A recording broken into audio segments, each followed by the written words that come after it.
Olá, amigos e irmãos. Estou passando aqui para deixar uma mensagem sobre o tema perdão. Há algum tempo eu venho pensando sobre esse tema, refletindo um pouco, e gostaria de compartilhar com vocês a respeito desse que, sem dúvida, é um dos temas que mais nos acompanham, desde que temos entendimento de mundo, de vida, e desde que nos relacionamos com as pessoas. O nosso mundo ele vive uma crise em escala exponencial. As nações contra nações, famílias, povos, dentro de casa, muitas vezes há conflitos onde os pais se colocam contra os filhos, maridos contra esposas, amigos contra amigos, irmãos contra irmãos, crentes contra crentes. Todos os dias os hospitais recebem pessoas com doenças psicossomáticas, pessoas que por algum problema que passaram, guardaram na sua mente o rancor, a raiva, o ódio e cultivaram no coração esses sentimentos que mais tarde desaguaram no corpo em formas de doenças que afetaram a saúde daquele que não quis perdoar. O perdão, ele não é uma opção, ele é uma obrigação. Independentemente do outro aceitar ou não, o nosso dever é de perdoar. Perdoar significa alcançar um estado de liberdade. É você fazer a sua parte da mesma forma como Cristo nos perdoou os nossos pecados ali na cruz. Se você não liberar perdão, você está fadado a um caos interior, a uma crise existencial, a uma ruína mental. Sem perdão, nós nos sentiremos como que tendo uma ferida aberta, tendo um remédio dentro de nós mesmos, que é a liberação do perdão ou o pedido de perdão, se for o caso.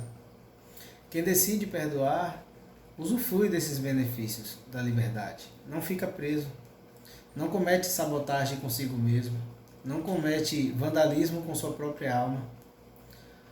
As escrituras, elas são claras, a gente não tem escolha, ou você perdoa, ou você não será perdoado, segundo a palavra de Deus. E o texto que eu separei hoje para a gente refletir, ele está no Evangelho segundo Mateus, capítulo 18, e vai dos versos 21 a 35. Diz assim: Então Pedro, aproximando-se, lhe perguntou: Senhor, até quantas vezes meu irmão pecará contra mim, que eu lhe perdoe? Até 7 vezes? Respondeu-lhe Jesus: Não te digo que até 7 vezes, mas até 70 vezes 7. Por isso, o reino dos céus é semelhante a um rei que resolveu ajustar conta com os seus servos. E passando a fazê-lo, trouxeram-lhe um que lhe devia 10.000 talentos. Não tendo ele, porém, com que pagar, ordenou o Senhor que fosse vendido ele, a mulher, os filhos e tudo quanto possuía, e que a dívida fosse paga. Então o servo, prostrando-se, reverente, rogou: Sê paciente comigo, e tudo te pagarei. E o senhor daquele servo, compadecendo-se, mandou-o embora e perdoou-lhe a dívida. Saindo, porém, aquele servo, encontrou um dos seus conservos, que lhe devia 100 denários, e agarrando-o, sufocava, dizendo: Paga-me o que me deves. Então o seu conservo, caindo-lhe aos pés, lhe implorava: Sê paciente comigo, e te pagarei. Então, ele, entretanto, não quis. Antes, indo-se, o lançou na prisão, até que saldasse a dívida. Vendo seus companheiros o que se havia passado, entristeceram-se muito e foram relatar ao seu senhor tudo o que acontecera. Então, o seu senhor, chamando-o, lhe disse: Servo malvado, perdoei-te aquela dívida toda porque me suplicaste. Não devias tu igualmente compadecer-te do teu conservo, como também eu me compadeci de ti? E indignando-se, o seu senhor, o entregou aos verdugos, até que ele pagasse toda a dívida. Assim também meu Pai celeste vos fará, se do íntimo não perdoardes cada um a seu irmão. Essa palavra, ela retrata um diálogo de Jesus e Pedro, onde Pedro sugere, ele pergunta e sugere por quantas vezes uma pessoa deveria perdoar a outra num dia. E ele sugere 7 vezes, mas Jesus coloca, não, 70 vezes 7. É uma situação onde Jesus usa esse número muito grande apenas para ilustrar que o nosso perdão também deve ser ilimitado, assim como o perdão de Deus. E esse texto, ele vai retratar essa realidade da dívida que Jesus pagou por nós na cruz e da dívida que provavelmente haveremos de ter com o nosso próximo. A parábola diz que havia uma dívida impagável na importância de 10.000 talentos do servo com o rei. Daí o rei mandou que ele, a mulher, os filhos, tudo quanto possuía, fosse vendido para que a dívida fosse saldada. Mas, não tendo com que pagar, ele suplicou misericórdia e o rei teve misericórdia com ele. A situação se repetiu desse servo com seu conservo, mas agora com a importância de apenas 100 denários, que significava apenas o trabalho de mais ou menos 3 meses, o custo de 3 meses de trabalho. Mas, desta vez, esse servo não usou da mesma misericórdia que alcançou diante do rei e lançou o conservo na prisão, de forma que o conservo só seria liberado se aquela dívida fosse paga. Isso causou uma arruaça entre aquelas pessoas e as pessoas foram contar ao rei o que aconteceu. O rei, então, tomando aquele servo, o instou e disse, no versículo 32, servo malvado, perdoei-te aquela dívida toda porque me suplicaste. Não devias tu igualmente compadecer-te do teu servo, do teu conservo? Irmãos, essa dívida, ela é retratada de uma forma muito astronômica por Jesus. Para se ter uma ideia, os cálculos que é feito acerca dessa cifra de 10.000 talentos, elas significam mais ou menos 350 mil quilos de ouro. Porque um talento significava 35 quilos de ouro ou de prata. Então, 10.000 talentos, 350 mil quilos de ouro ou prata. Era algo em torno de 13 anos de arrecadação de impostos da nação, da Judéia, Pérea, Samaria e Galileia, naquela época. Já a dívida do conservo com o servo, representando aí 1 denário por dia, era algo em torno de 3 meses. A dívida do servo com o rei significava 150 mil anos de trabalho.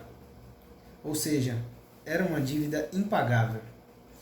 Então, da mesma forma que aquele servo teve uma dívida impagável paga, ele foi liberado daquela dívida, ele deveria fazer o mesmo com o seu conservo, e não fez, por uma dívida muito menor, uma dívida pequena, pagável, possivelmente pagável. Então, diante disso, nós compreendemos que o perdão de Deus é completo. Jesus foi entregue na cruz para poder pagar essa dívida que tínhamos com Deus, e uma dívida impagável. O sangue de Jesus que pagou nossa dívida redime a nós dos nossos pecados, hoje, amanhã, todos os dias, até a consumação dos séculos. O perdão de Deus, ele não deixa passar nenhum erro, porque o pecado ele gera morte, e o salário do pecado é a morte. Por isso o perdão de Deus é completo, produz vida, produz libertação, produz cura, produz redenção. As pessoas têm uma ideia equivocada sobre o perdão de Deus. Há quem tente cumprir penitências. Há pessoas que tentam rezar o texto tantas vezes. Há pessoas que saem por aí fazendo filantropia. Há pessoas que andam de joelhos de um lugar para outro, dilacerando seu corpo, achando que isso poderia, de alguma forma, exercer uma forma de perdão. Não. O perdão, ele é a entrega completa do nosso ser a Deus em arrependimento, em contrição, buscando de Deus o socorro, suplicando de Deus que a nossa dívida seja paga. E Romanos capítulo 8, versículo 1 vai dizer que nenhuma condenação há sobre aqueles que estão em Cristo Jesus. Portanto, o perdão de Deus é completo, não há mais condenação. A dívida foi paga. O perdão de Deus também foi caro, custou Jesus na cruz. Se houvesse talvez uma forma mais tranquila de Deus nos perdoar, ele não lançaria provavelmente Jesus na cruz, mas aprove a Deus ser assim. E essa dívida, sendo caríssima, sendo paga por Jesus na cruz, ela era totalmente necessária. Salmo capítulo 51, versículo 5, vai dizer que em iniquidade eu fui formado e em pecado me concedeu minha mãe. Aqui é um retrato do pecado cometido por Adão, onde atingiu toda a humanidade e necessitava uma oferta, necessitava que alguém viesse sem pecado, necessitava que alguém sem culpa alguma pudesse nos livrar de uma condenação eterna. E esse alguém é Jesus.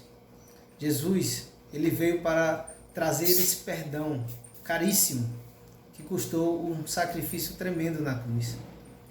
Um sacrifício que fez quebrar as correntes do pecado na minha vida, na sua vida, que tirou o peso da condenação eterna, que nos deu perspectiva boa de vida, que nos deu uma vida assistida por Deus. O perdão de Deus zerou nossa dívida e zera todos os dias, porque o sangue de Jesus vai de eternidade a eternidade. Todavia, se nós não perdoarmos ao próximo, nós também não seremos perdoados, porque o não perdão desperta a ira de Deus. Acompanhe o versículo 32 a 34. Então o seu senhor, chamando-o, lhe disse: servo malvado, perdoei-te aquela dívida toda, porque me suplicaste. Não devias tu igualmente compadecer-te do teu conservo, como também eu me compadeci de ti? E, indignando-se, o seu senhor o entregou aos verdugos, até que lhe pagasse toda a dívida. Ora, a dívida do servo com o rei representava 150.000 dias de trabalho. Não era pagável. Então, se ele foi colocado na prisão até que a dívida fosse paga, significa que ele não foi perdoado. Olhe se você recebeu alguém que quis o seu perdão, se alguém chegou até você com pendências querendo tratar, se alguém buscou o seu perdão em sinceridade, libere o perdão. Não negligencie o perdão, porque se você não perdoar, sua dívida também não será perdoada. Você será entregue aos verdugos. Verdugos aí significam os atormentadores. E aqui eu não quero fazer nenhuma menção à área espiritual. Vou fazer menção à área emocional.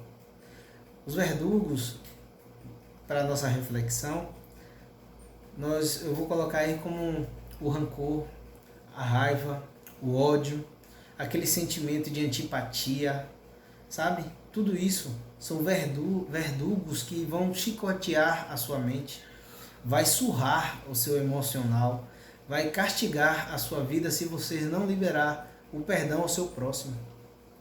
Os verdugos eram atormentadores que torturavam os presos.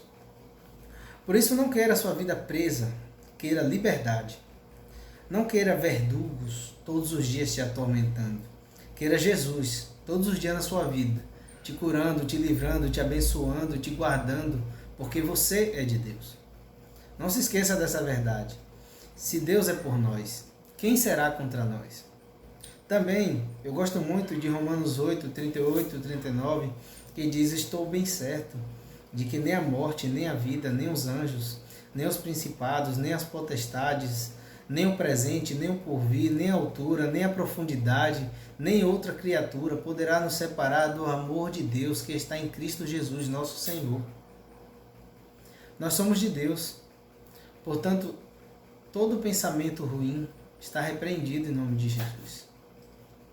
Nós devemos ter a mente de Cristo. É um absurdo que há ainda muita gente sentindo orgulho por manter, por nutrir raiva durante muito tempo contra outras pessoas. E às vezes pessoas da própria família.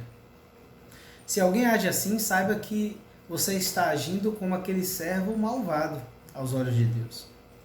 Saiba que esse sentimento de zelo ao que é errado vai te trazer juízo, vai te trazer disciplina, até que você se arrependa. Negligenciar perdão produz tristeza também nas pessoas mais frágeis. Vida infrutífera para aqueles que se negam a perdoar ou que não liberam perdão. Vida estéril. Se você é daquelas pessoas que ainda sofrem com esse assunto, saiba que você deve fazer a sua parte. Você deve perdoar ou pedir perdão, se for o caso. Se tiver de fazer, faça. Lave suas mãos. Mas se o outro é ímpio, o problema é dele. Deus está vendo. Deus está vendo. E Deus vai disciplinar na hora certa, porque princípio é princípio e Deus não negligencia princípios. Além disso, muitos motivos de ruptura nas famílias, em relacionamentos íntimos, acontecem porque a outra pessoa é áspera, é grossa, é truculenta, não tem tato, não sabe conversar feito gente, não tem bom senso, não tem paciência, porque isso é um problema de base, de berço. Sabe, você está lidando com pessoas que muitas vezes não teve uma boa criação. E esse problema é um problema que está na ordem da educação familiar. Isso não tem nada a ver com ter dinheiro ou não. Isso tem a ver com ter princípio, honra, caráter, brio.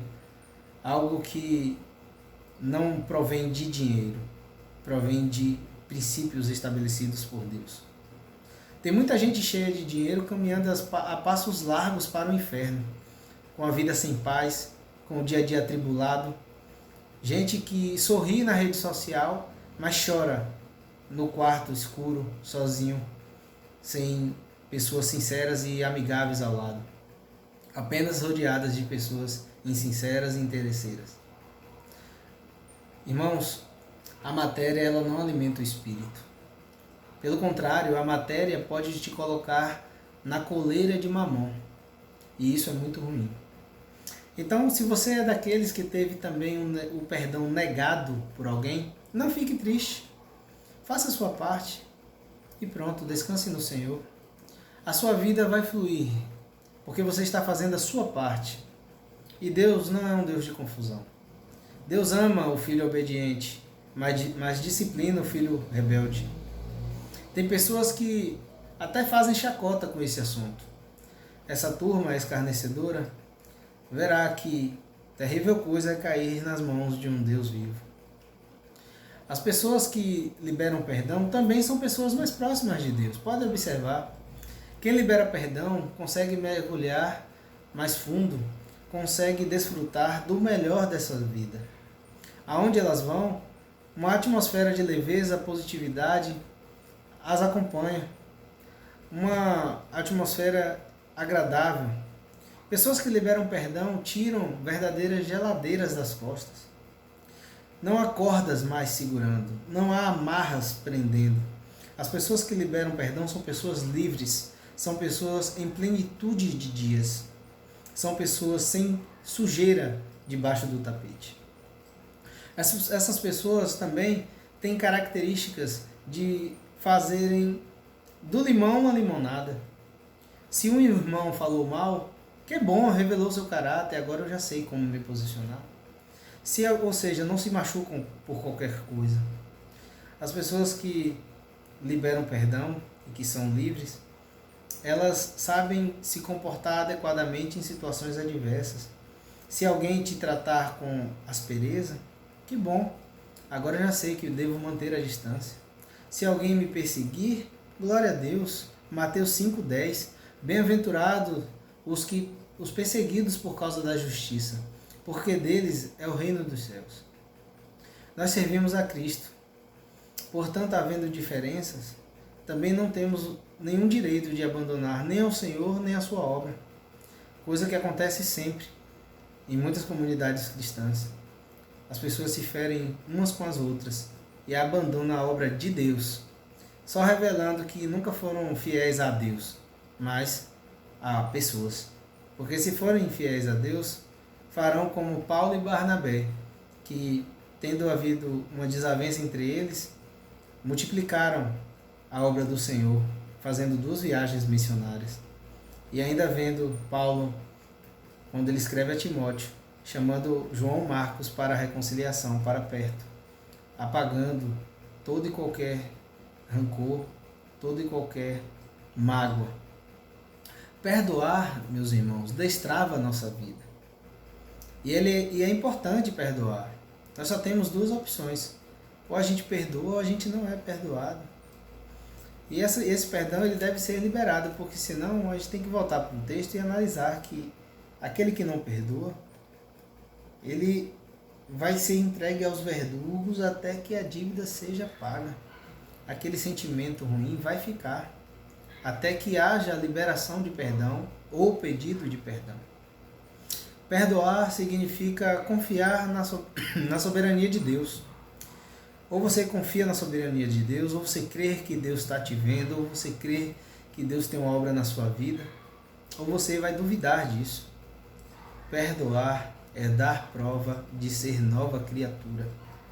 Você não vai conseguir convencer ninguém do pecado, da justiça e do juízo. Esse papel é do Espírito Santo. Portanto, faça a sua parte. Perdoe, libere perdão. Viva em estado de liberação de perdão sempre. Irmãos, perdão é uma necessidade urgente. Os hospitais continuam cheios de pessoas que não conseguiram perdoar. O número de divórcios tem aumentado porque um casal, alguém não decidiu não perdoar. As famílias têm competido para ver quem pede perdão por último. Observem os lares divididos, as amizades se apartando. Tudo isso é ruim. Tudo isso é nocivo para a saúde de quem quer andar com Deus, de quem quer ter uma vida livre, abundante, fluida diante do Senhor. Perdão libera bênçãos. Cumpra os princípios, porque certamente Deus tem zelo pelos princípios e Ele é abençoador. Com certeza Ele cumprirá as promessas na sua vida. Viva com o coração livre. Jogue qualquer entulho de rancor, qualquer lixo de raiva, de ódio, bem fora, bem longe de você. Tire isso do seu coração. Deixe seu coração limpo, leve, feliz, porque isso vai fazer os seus dias mais agradáveis, mais alegres, mais felizes. Que Deus abençoe a sua vida. Em nome de Jesus. Amém.